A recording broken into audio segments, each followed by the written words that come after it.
De regreso en este gobierno de la mañana, gobierno de la Z101. Estamos de vuelta una vez más. Hemos tenido nuestra ronda de comentarios con nuestros compañeros y definitivamente que es interesante pues escuchar todos los temas, las opiniones. Luego tuvimos la participación del licenciado Pelegrín Castillo con respecto al tema.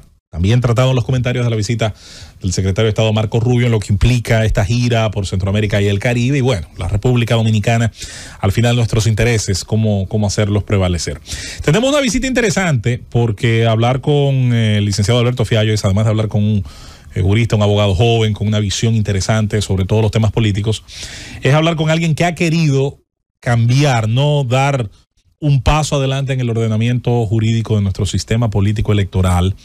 Y ese pasito que él dio, ese paso interesante que él ha dado, ha generado una consecuencia muy interesante en el debate político. Alberto puso de acuerdo a los que nunca se ponen de acuerdo para nada importante, para nada productivo, para nada esencial. Pues todos se pusieron de acuerdo para debatir, discutir la decisión tomada por una de las altas cortes que de alguna manera abría otra vez el espacio a las candidaturas independientes. ¿Independientes de qué? Independientes de estar dentro de una estructura partidaria clásica, tradicional. Abrir esa puerta, que desató los demonios de las advertencias apocalípticas, porque iba a entrar el crimen organizado que nunca ha entrado a la política.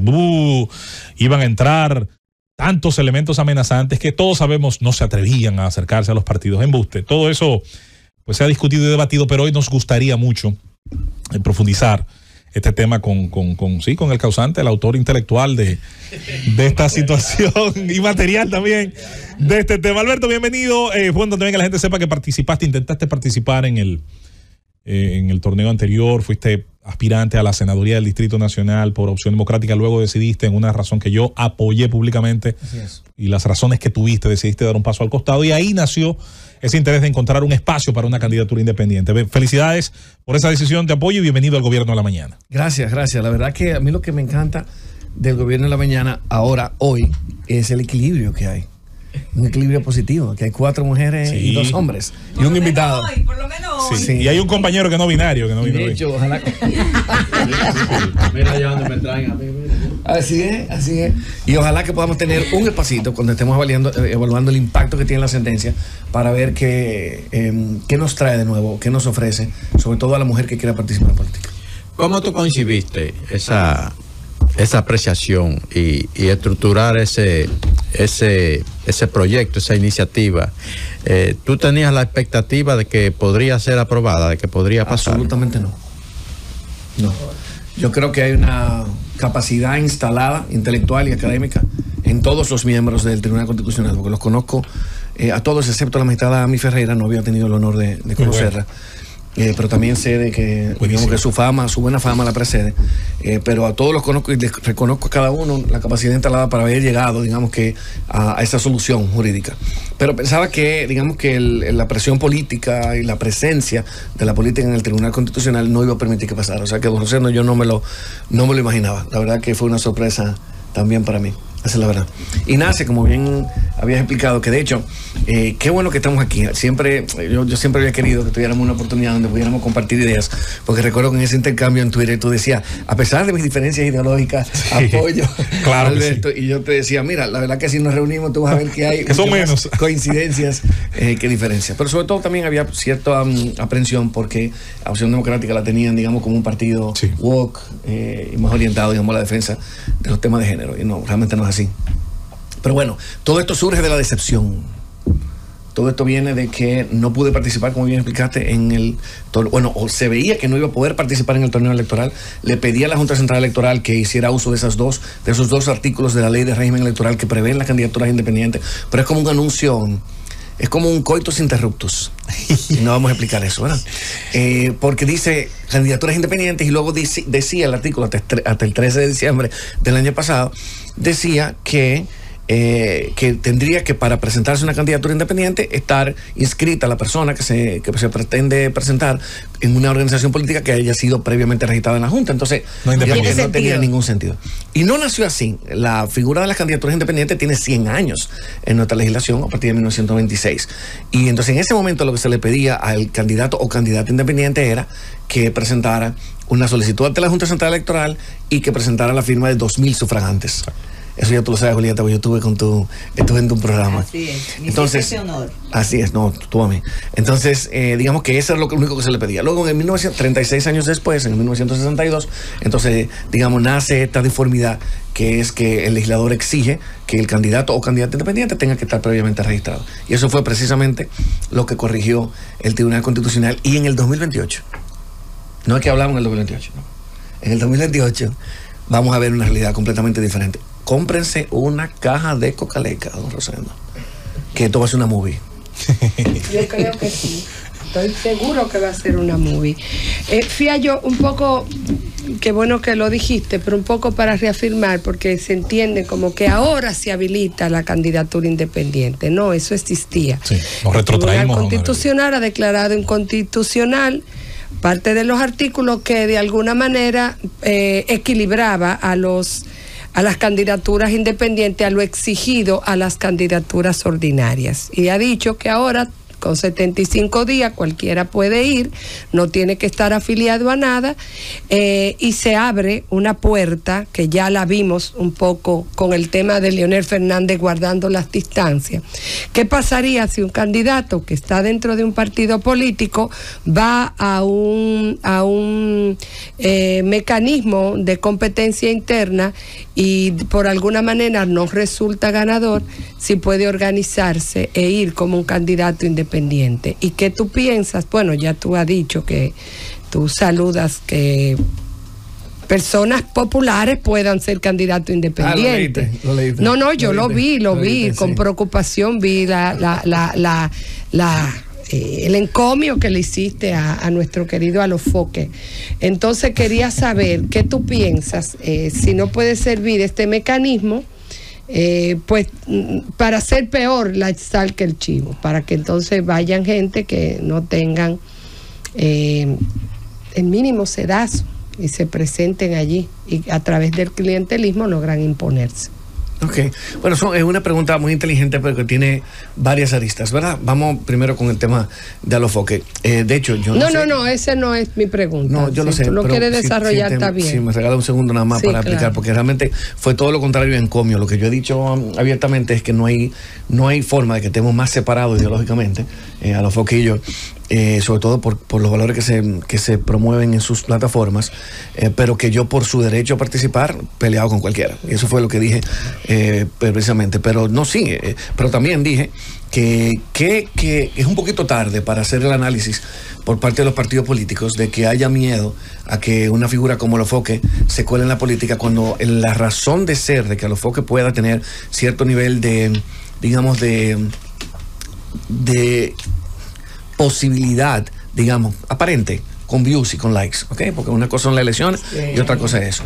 Pero que él pueda, digamos, hasta cierto punto generar cierto tipo de conexión con la población, y esa población votante, sobre todo esa población joven, lo que dice que los partidos políticos han sido incapaces de conectar. Todos los partidos políticos han sido incapaces de conectar. De hecho, la razón de, digamos, que esta sentencia viene a ser una bocanada de aire en un momento en que la mitad de los dominicanos y dominicanas nos estábamos quedando en nuestras casas y no votábamos. Los tercos sí, tú y yo lo hacíamos, nosotros lo hacíamos, pues somos tercos y vamos a votar por el menos malo. Bueno, o porque tengamos algún tipo de, ¿verdad?, digamos que de cercanía con algún líder político, pero o creemos en algún líder político. Pero la verdad es que el deterioro de la democracia ha sido el causante, digamos, de que figuras como esa puedan hasta cierto punto ser una opción o ser vistas como una opción.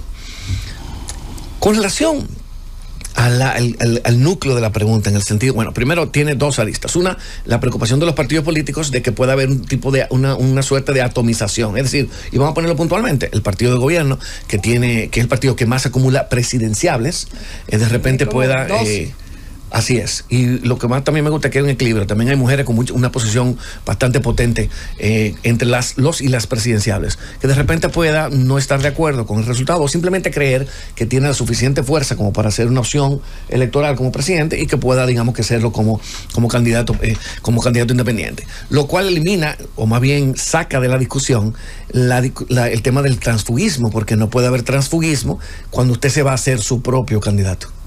Oigan bien, el efecto que tiene esto es tan, digamos que tan importante y tan interesante para la democracia y que va a obligar a los partidos políticos a tener propuestas que cuestionen. Ahora en cualquier partido puede pasar, por ejemplo, lo que pasó con Faride.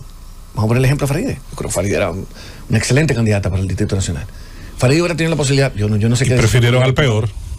Yo prefiero no decir eso. Yo lo que sí prefiero decir es que Faride hubiera tenido la oportunidad de ser candidata independiente, por ejemplo, en las elecciones. Y yo creo que hubiera hecho un muy buen desempeño. Eso se lo hizo John Lieberman en Estados Unidos al Partido Demócrata. Lo sacaron porque había colaborado con Bush en la votación por la guerra. Y dijeron, no te queremos aquí. Agarró, fue independiente y le ganó la senaduría otra vez. Claro. Tomo lo que tú acabas de decir como algo muy importante. Tenemos las candidaturas independientes en el mundo desde finales del siglo XIX. En Latinoamérica la tenemos de 1918, arranca con México, y hay 10 países de Latinoamérica, 10 de 20, que tienen las candidaturas independientes. No ha pasado nunca nada. Las candidaturas independientes no han eclipsado para nada. Ni dañado el sistema, ni han... Para nada. Y debo decir también que no hay democracia sin partido político. Los partidos políticos tienen que ser fuertes, lo que no puede ser el único vehículo para participar en la decisión de los asuntos públicos. Alberto, en ese aspecto a nosotros nos preocupa un punto fundamental, el tema de la financiación de una campaña política. Los independientes pueden venir de cualquier sector, pueden estar financiados porque la ley de partidos en este momento no tiene claro cómo supervisar el financiamiento de una candidatura independiente. ¿Ustedes lo han ponderado? Sí, por supuesto. Yo pienso que es una... Ok, vamos a partir de la premisa, vamos a matar el gallo en la funda, ¿verdad? Como decimos los dominicanos, de que yo creo que toda regulación que aplique a los partidos políticos debe aplicarse a los candidatos independientes. No debe haber, eso sería una violación al principio de igualdad. Los partidos políticos no tienen en sí mismos derechos fundamentales, son las personas, pero digamos que un tratamiento igualitario entre partido político y candidato independiente. Ahí no hay discusión. Pero eso no obliga a tener la discusión de verdad. Porque la Junta nunca ha controlado, ni con auditoría visual ha controlado el tema del tope de financiamiento. Exacto. O el tope de gasto, que es otra burla. En un país donde nosotros tenemos medio millón, señores, de personas, dice la ONU, las estadísticas oficiales, que se levanta todo el día en la mañana y no sabe qué va a comer, que son los que están en extrema pobreza. Tenemos una ley que dice que el precandidato a una precampaña puede gastar 500 millones de pesos. O que en una campaña puede gastar 1,000. Tú estás viendo qué burla, o sea, qué galleta. No de nosotros, la legislación electoral. Pero además, es que gasta mucho más. Claro. Es que gasta mucho más. Pero todo el mundo lo sabe. Entonces, vamos a aplicarle las reglas de financiamiento y las reglas de gastos a los candidatos independientes. Pero vamos a hacerlo de verdad. Y a los una partidos. oportunidad. Vamos a dar una oportunidad para hacerlo de verdad a los partidos políticos. Entonces, sí, toda regulación periférica. Ahora, que vaya un financiamiento. Mira, yo te voy a decir algo. Eso tiene que ver un poco con la discusión sobre la posibilidad de que el crimen organizado, como tú bien dijiste, claro, o que digamos que el narcotráfico pueda colarse a través de las candidaturas independientes. Eso es ignorar cómo se comporta el crimen organizado. Primero, ya encuentra nido, cobija y mucho amor en los partidos políticos. Entonces, ¿para qué exponerse, saliendo del anonimato que es propio del crimen organizado y del narcotráfico, si en los partidos políticos encuentra lugar? Y sin el caparazón grupal. Y, primero, y segundo, y encuentra tanto que llegan a ser diputados y tiene que venir a los Estados Unidos a meterlos presos, condenados a 16 años, porque chivatearon. Y tenemos un director municipal que está acusado de haber traído a República Dominicana 9 toneladas de droga. Pero eso está en el partido de gobierno. Entonces, hablar de que ahora viene el narcotráfico, no. Yo entiendo, y esto lo viene diciendo Karl Popper desde que escribía, que hay un miedo a lo novedoso. Sí. Y eso es completamente justificado. Pero sobre todo hay miedo con dos temas. Hay miedo, estoy hablando de los miedos justificados, no los miedos de los partidos políticos, que es un tema de financiamiento, porque ahora van a tener que repartir el pastel. El año pasado nosotros entregamos 5,000 millones de pesos. En un país donde nosotros íbamos a una reforma que iba a grabar la habichuela, o sea, que no iba a la bandera dominicana, ya no iba a tener la habichuela. por el efecto que iba a tener agravar la habichuela. Y ellos están repartiéndose 5.000 millones de pesos. Justificable que no va a llegar dinero de otro lado, porque lo peor es eso. Exacto. Pero oye bien, de esos 5.000 millones de pesos, 1.008 millones de pesos le tocaron a un partido que sacó 97.000 votos. Y que en las últimas elecciones sacó 19.000 votos. Entonces, del dinero de nosotros está saliendo el relajo, la corporativización que ha pasado en la política dominicana, donde tú tienes gente que tú sabes que yo sé, que tú sabes que yo sé, que nunca han dado un golpe, que lo que son es, ¿sabes cuál es su trabajo? Miembro del partido, miembro del comité central, como se llame. Entonces, la verdad es que es hipócrita oír estos argumentos desde los partidos políticos cuando ellos han sido los que han logrado crear el espacio para que tanto el narcotráfico como el crimen organizado se cuele. Pero yo partí de la premisa en la cual todos los controles que se tengan que poner a las candidaturas independientes serán bienvenidos. Pero también hay otras cosas que vamos a tener que modificar. Y el método de Hunt. Ya no puede haber método de Hunt. Bueno. Sí, yo tenía algunas preguntas con respecto precisamente a cuáles serían esos aspectos que habrían que ser modificados ahora de cara a la sentencia del Tribunal Constitucional. Y escuché decir al presidente de la Junta Central Electoral que iba ya a convocar a una comisión precisamente para preparar un anteproyecto de ley. Sí. ¿Cuáles son esos puntos que deberían ser modificados de cara ahora a las candidaturas independientes? Sí, mira. Que además también me llama la atención mucho, si eso es una figura que está ahí desde hace tantos años, ¿por qué? Dos cosas. ¿Por qué nadie se había presentado como independiente? O que sepamos, si una vez hubo uno, pero hasta ahora. Y segundo, ¿por qué en la ley electoral nunca se tomó en cuenta esa figura, si existía? Sí. Bueno, vamos a comenzar por la última. Ahora, en los anales de la historia hay varios intentos de presentarse como candidatura independiente y eran rechazados, como pasó en mi caso, por la Junta Central Electoral. Junto conmigo participó, o más bien trató también de ser candidato independiente, un líder social que a lo mejor ustedes conocen, que se llama Mónico Sosa, sí, que es no vidente. Sí. Un gran trabajador. Un gran trabajador. Yo quería que fuera el dirigente de Conadis, pero tú sabes. Sí. Entonces, él se presentó también, no sé si tú sabías, que se presentó y le fue rechazado. Lo que pasa es que yo fui luego al Tribunal Constitucional y él no. Entonces, sí, eso se había hecho. ¿Qué impacta o qué tendremos que modificar? Bueno, mira, yo creo que lo primero que tenemos que hablar es el tema del financiamiento. Actualmente es entendible que los candidatos independientes, mira, tengo mucha gente que no está de acuerdo conmigo, incluyendo a Pancho Álvarez, mi querido Pancho. Fue el primero que yo le llevé, antes de hacer la acción, yo dije, mira, si yo convenzo a Pancho, que es lo más terco como abogado que yo conozco en mi vida, aprovecho para saludarlo y darle un abrazo. Ahora como que él va a ser más comprensivo. Pancho, ¿por qué? Sí. Hay un buen momento. Por lo de Usaid. Por lo de Usaid. Pero Susana, Pancho es un abogado excelente. No, pero además un abogado. Los dos hermanos son un abogado próspero, como desde que yo eché los dientes. Los dos Pancho. No, espérate, hay que aclarar. Y son buenos los dos. El bueno que es bueno y el malo que no. Qué bueno también. Quiero aclarar, no estoy dudando ni de su capacidad. No, yo sé, tú tienes una chinita por el tema de Usaid. Yo digo que a lo mejor ahora es más comprensivo porque ven cómo las posiciones extremas a veces se ponen contra uno también. Un blowback. Yo pienso porque que ahí no ha aparecido nada de él, pero la gente lo está acusando. Sí. Bueno, mi queridísimo, yo me confieso no parcial, porque además de que obviamente él me dio la primera oportunidad cuando yo salí de la universidad por una solicitud de Muquien Sanben. Le pidió Muquien, mira Pancho, si tú no contratas a Alberto vamos a tener problemas. Entonces yo me uno un amor y un cariño tremendo. Pero bueno, volviendo al tema nuestro, yo creo que vamos a tener que revisar el tema del financiamiento. ¿Por qué? Porque el criterio actual es el desempeño que se tuvo en las elecciones anteriores. Entonces, los nuevos partidos no tienen acceso y eso lo vimos también con Opción Democrática en su momento, porque tuvo una fusión con Alianza País. De hecho, yo fui el abogado que llevó la moción al Tribunal Superior Electoral para que ellos, aunque habían sido absorbidos, recibieran fondos públicos. Es decir, ellos recibieron fondos públicos para las elecciones del 2024 por una acción que yo llevé ante el Tribunal Superior Electoral.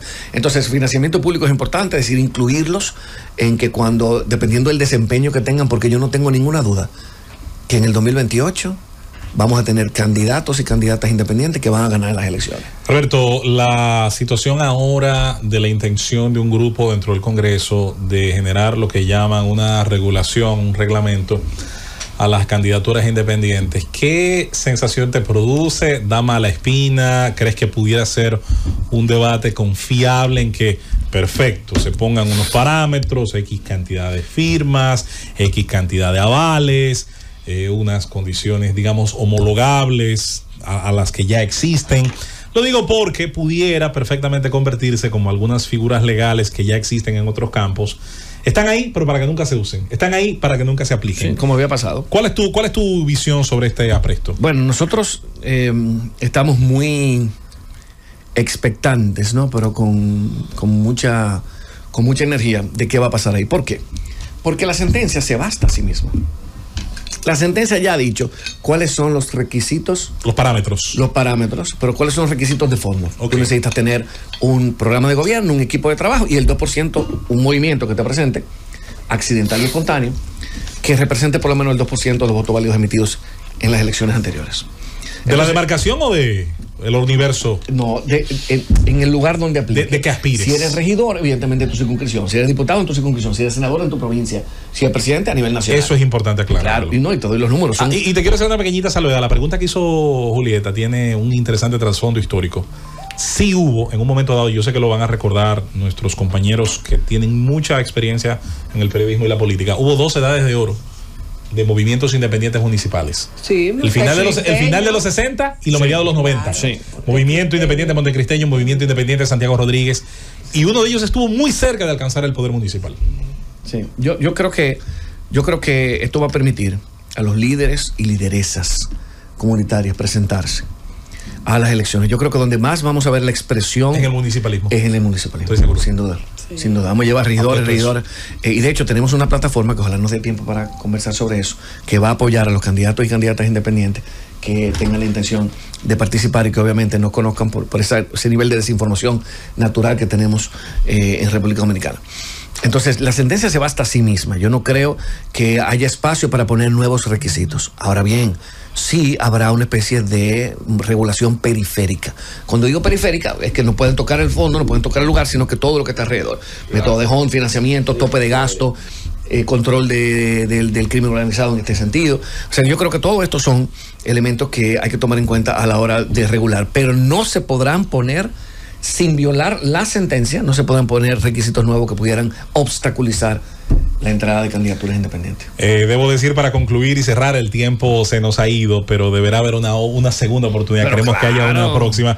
Decir, Susana, que los fiallos han estado dando latigazos en la democracia hace muchos años, desde el látigo de Don Viriato, Antinoe con su poesía, pasando a algunos grandes amigos más recientes que han estado y las mujeres, aportando, desde Don Fabio, pasando por... Antinoe fue mi profesor en la UAS. Wow. Sí, claro. Sí. Cuando la burla papá la aquella. Así mismo. sus 2 hermanas son. Antinoe Fiallo, mi profesor en la UAS. Qué bien, qué bien. Gracias de verdad, Alberto. En esa casa no hay feo. Yo no sé cómo fue que Ni hicieron. bruto. Ya, hermoso, Es el inteligente. cariño, es el cariño. Ya. Gracias, Alberto, de verdad. Yo creo que este es un tema que deberá continuar, seguir, y más adelante creo que vamos a tenerte de nuevo participando con nosotros. Nos vamos a la pausa. Este es el Gobierno de la Mañana.